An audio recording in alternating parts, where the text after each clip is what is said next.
നെന്മാറ നെല്ലിക്കുളങ്ങര ഭഗവതിയുടെ ഉത്സവത്തിന്റെ ആചാരാനുഷ്ഠാന ചടങ്ങുകൾക്ക് തുടക്കമായി. നെന്മാറ വല്ലങ്ങിവേലിയുടെ പ്രധാന ആചാരച്ചടങ്ങുകൾക്ക് അവകാശം പറയ സമുദായത്തിന് തന്നെയാണ്.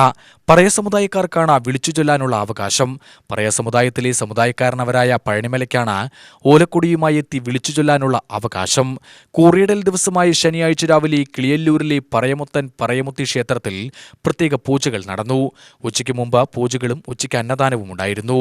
വല്ലങ്ങി നെന്മാറ വേല ആഘോഷിക്കുന്നതിന്റെ ഭാഗമായി ഇന്ന് പറയ സമുദായത്തിൽപ്പെട്ടിട്ടുള്ള നെല്ലിപ്പാടം പുളിക്കത്തറ സമുദായക്കാരെ കിളിയേരി മണ്ണിൽ പൂജ കഴിഞ്ഞ് ഈ പൂജയ്ക്ക് ശേഷം ഇന്ന് കൃത്യം 6 മണിക്ക് വല്ലങ്ങി ചീറമ്പക്കാവിൽ നിന്ന് വാദ്യാവസത്തോടുകൂടി നെല്ലും കൊടയോടുകൂടി ക്ഷേത്രത്തിലെത്തി എല്ലാ ദേശക്കാരെയും എല്ലാ സമുദായക്കാരെയും വിളിച്ചു വിളിച്ച് വല്ലങ്ങി നെന്മാറ വേലയ്ക്ക് കൂറിയിടുന്ന പരിപാടിയാണ് ഇവിടെ നടക്കുന്നത്. തുടക്കം കുറിക്കുന്നത് എല്ലാ ഭക്തജനങ്ങൾക്കും എല്ലാ ആരോഗ്യ സൗകര്യങ്ങളും ഉണ്ടാവട്ടെ എന്ന് ശ്രീമുത്തപ്പനോട് പ്രാർത്ഥിക്കുന്നു.